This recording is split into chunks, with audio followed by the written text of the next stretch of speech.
Work work is said to be done by a force on a body when it displaces the body. तो जब किसी body पे एक force लगता है तो और वो बॉडी एक पॉइंट से दूसरे पॉइंट तक डिस्प्लेस करती है तो उसको वर्क कहते हैं। और वर्क की यूनिट जूल होती है और work done by a constant force. If the direction and magnitude of a force applied on a body is constant the force is said to be constant. इसका मतलब ये है कि अगर एक बॉडी पे कांस्टेंट फोर्स लगाया जा रहा है और उस फोर्स की मैग्नीट्यूड और डायरेक्शन दोनों एकदम कांस्टेंट है, मतलब उसकी चेंज नहीं हो रही है, एक ही जैसी है, तो उसको कांस्टेंट फोर्स कहते हैं। Work done by a constant force. यहाँ देखिए एक बॉडी है और इस पर एक कांस्टेंट फोर्स लगाया जा रहा है, तब यहाँ पे तो जो थीटा की वैल्यू है वो एकदम 0 डिग्री है, यानी यहाँ पे 0 डिग्री है, तो इसका कॉस थीटा का 0 का मतलब हो जाएगा 1, यानी सिर्फ वर्क डन हो जाएगा वो एफ डी हो जाएगा, यानी फोर्स इंटू डिस्प्लेसमेंट हो जाएगा। लेकिन अगर फोर्स को किसी एंगल पे लगाया जा रहा है यानी थीटा एंगल, तो उस केस में वैल्यू होती है वर्क की फोर्स इंटू कॉस थीटा, क्योंकि वो एंगल पे लगाई जा रही है तो कॉस थीटा उसकी वैल्यू हो जाती है। इसको वेक्टर फॉर्म में ऐसे रिप्रेजेंट करते हैं, work done equal to vector F dot vector nature of work done. तो वर्क डन के 3 टाइप के नेचर होते हैं, एक नेगेटिव वर्क, ज़ीरो वर्क और पॉजिटिव वर्क। तो नेगेटिव वर्क क्या होता है कि जब किसी बॉडी पे फोर्स लगाते हैं और वो फोर्स थीटा से 90 डिग्री से उस फोर्स का एंगल यानी थीटा वो 90 डिग्री से ज़्यादा होता है, तो वो नेगेटिव वर्क में काउंट होता है। अब देखें यहाँ पे जैसे ये होता है 90 डिग्री, अब इस फोर्स को लगाया जा रहा है 90 से ज़्यादा पे, यानी थीटा की जो वैल्यू हुई वो 90 से ज़्यादा हो गई, तो वो नेगेटिव वर्क कहलाता है। और जैसे यहाँ पे भी theta work done by friction force. यहाँ पे एक इंक्लाइन प्लेन पे एक बॉडी रखी हुई है और इस बॉडी पे फोर्स लगाया जा रहा है फ्रिक्शन फोर्स की वजह से लग रहा है, जिसमें एंगल की वैल्यू हो रही है 180 डिग्री, यानी थीटा 180 डिग्री, यानी ये भी एंगल 90 से ज़्यादा, यानी यहाँ पे भी नेगेटिव वर्क होगा। और यहाँ तीसरे केस में ये भी नेगेटिव वर्क का है, यहाँ पे एक ग्रेविटी के द्वारा खींची वो फोर्स लग रही है, तो यहाँ पे वर्क डन जो होगा वो भी 180 डिग्री का होगा, क्योंकि ये फ्लैट होता है सरफेस, तो सरफेस फ्लैट होता है, तो यहाँ पे एंगल जो होगा वो 180 डिग्री का होगा, तो उसमें भी थीटा 90 से ज़्यादा है, यानी नेगेटिव वर्क हो जाएगा। अब ज़ीरो वर्क आता है, तो ज़ीरो वर्क कब होता है, जब किसी बॉडी पे कोई फोर्स लगाते हैं और वो फोर्स 90 डिग्री के इक्वल हो जाता है, तब ज़ीरो वर्क हो जाता है। जैसे यहाँ पे जो डिस्प्लेसमेंट हो रहा है उसके बिल्कुल परपेंडिकुलर, यानी 90 डिग्री पे ये फोर्स लग रहा है, यानी ये थीटा इक्वल टू 90 डिग्री हो गया, तो ये ज़ीरो वर्क हो गया। अब यहाँ पे भी एक ऑब्जेक्ट है जिसको राउंड राउंड घुमा रहे हैं, तो इसका जो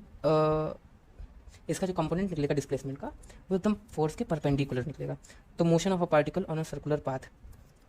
तो यहाँ पे भी इसका एंगल जो बनेगा वो 90 डिग्री का हो जाएगा, तो यहाँ पे भी ज़ीरो वर्क हो जाएगा क्योंकि थीटा 90 डिग्री है। अब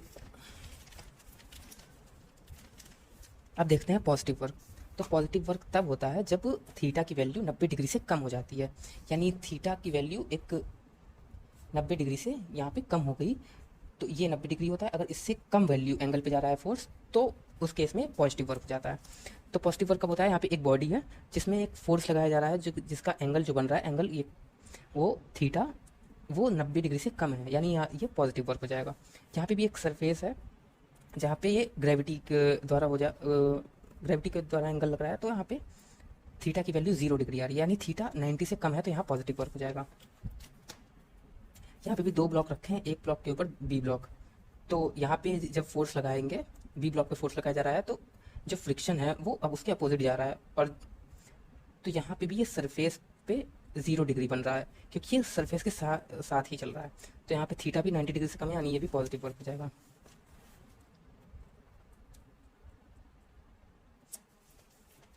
आता है work done by a variable force. तो work done by a variable force क्या होता है, when magnitude and direction of a force varies with position, यानी जब एक वर्क डन की वैल्यू, अभी यहाँ पे हमने पढ़ा था work done by a constant force, यानी जब फोर्स की वैल्यू कांस्टेंट रहती है उस केस में वर्क डन।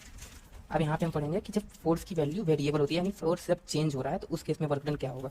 तो when a magnitude and direction of the force varies with position, यानी जब फोर्स की वैल्यू पोजीशन के हिसाब से, यानी जब बॉडी डिस्प्लेस कर रही है तो फोर्स की वैल्यू ऊपर नीचे हो रही है, यानी बढ़ रही है घट रही है, तो उस केस में work done d work done equal to vector F dot d s होता है। यानी ये उसका फॉर्मूला होता है जो कि इंटीग्रेशन के टर्म में लिखेंगे। यानी जब एक बॉडी ए टू बी जा रही है, यानी यहाँ पे वेरिएबल चल रहा है फोर्स, और ये एंगल थीटा पे बॉडी चल रही है, तो एंगल थीटा पे फोर्स लग रहा है, तो integration A to B vector F dot d s vector, जिसका अगर एंगल पे देखेंगे तो मैग्नीट्यूड के टर्म में देखेंगे तो integration from A to B F cos theta dot d S.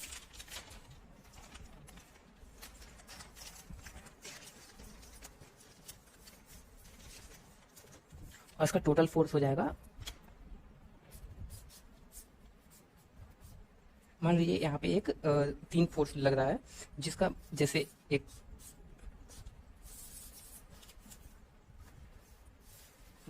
तो यहाँ पे टोटल फोर्स की वैल्यू हो जाएगी x, force in x direction, force in y direction and force in z direction, और डिस्प्लेसमेंट भी एक्स डायरेक्शन में, y direction में और जेड डायरेक्शन में, और इनको कंपोनेंट हो जाएंगे वेक्टर कंपोनेंट आई जे के। तो सारे डायरेक्शन की एक्स वाई जेड कोऑर्डिनेट को मिला के टोटल वर्क डन निकल आएगा हमारा। जैसे यहाँ पे एक्स एक्सिस का है ये F Y D y, y axis का, यहाँ ये जेड एक्सिस का हो जाएगा, सॉरी यहाँ पे गलत हो गया,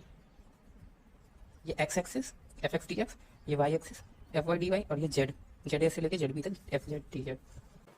तो यहाँ पे एक न्यूमेरिकल है जिसमें दिया रखा है कि एक स्प्रिंग कांस्टेंट, एक स्प्रिंग है जैसे force constant 100 nm, spring of force constant 100 nm is stretched up to 5 centimetre, find out work. यानी इस केस में, इस क्वेश्चन में एक स्प्रिंग दी हुई है जिसपे फोर्स लग रहा है 100 न्यूटन मीटर का, और स्प्रिंग को फैलाया जा रहा है इस फोर्स से 100 न्यूटन मीटर से, और स्ट्रिंग को नॉर्मल कंडीशन से 5 सेंटीमीटर तक स्ट्रेच किया गया। तो वर्क डन उसका क्या होगा ये पूछा है। यानी एक स्प्रिंग है जिसको फोर्स लगा के खींचा जा रहा है, और ये 5 सेंटीमीटर तक स्ट्रेच हुई है अपने नॉर्मल कंडीशन से, तो इसका वर्क डन क्या होगा। तो अब इसको कैसे निकालेंगे, तो पहले इसके कंपोनेंट्स लिख लेते हैं, जिसमें फोर्स कांस्टेंट दिया है, फोर्स कांस्टेंट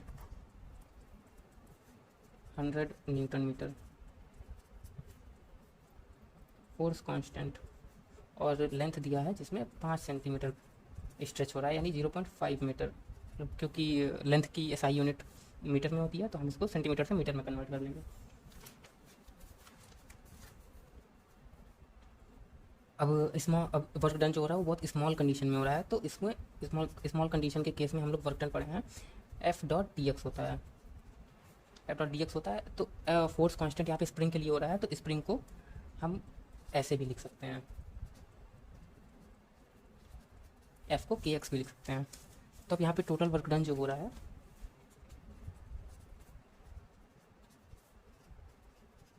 वो हो रहा है 0 से 5 सेंटीमीटर तक की स्प्रिंग खींच रही है, यानी यहाँ पे फोर्स वेरिएबल तक जा रहा है, तो यहाँ पे 0 से 5 तक की, यानी 0 से लेंथ तक की जो नॉर्मल कंडीशन से स्ट्रेच हुई है स्प्रिंग, वो यहाँ पे लिख देंगे इंटीग्रेशन और एफ टी एक्स, और फोर्स इंटू डिस्प्लेसमेंट जो भी कंडीशन होती है। फोर्स कांस्टेंट की वैल्यू यहाँ पे हमने पढ़ी है कि जो एफ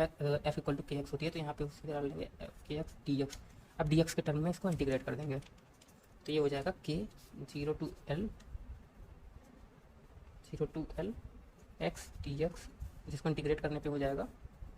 के एक्स स्क्वायर बाई 2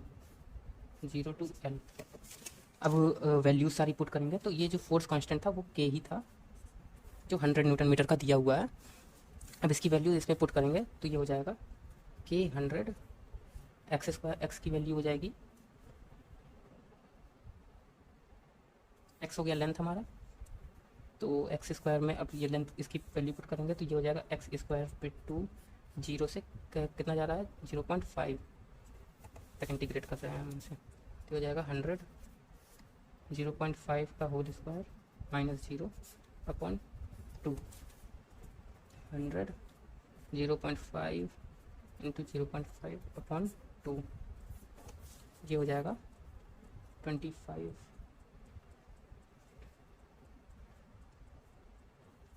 इसको आगे सॉल्व करेंगे तो ये हो जाएगा 50,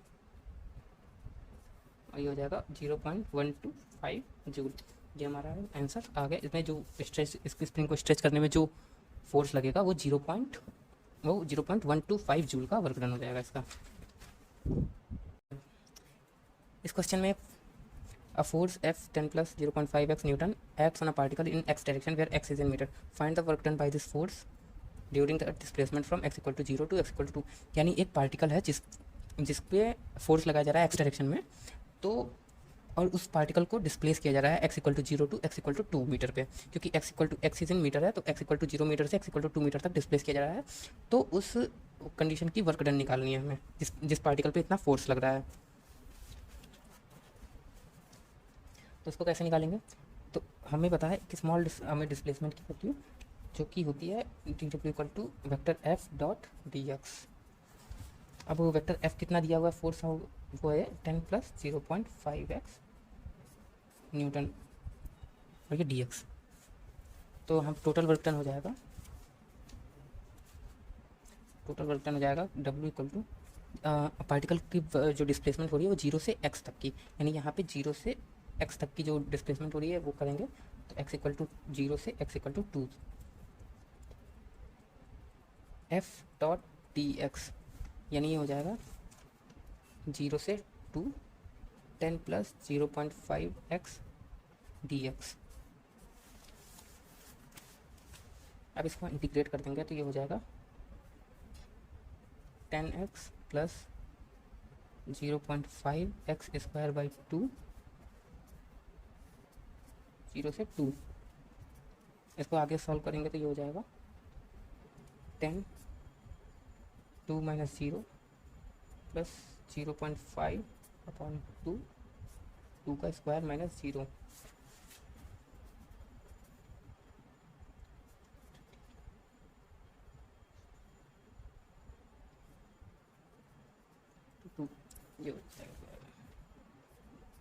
ये 21 जूल का वर्क डन हो जाएगा।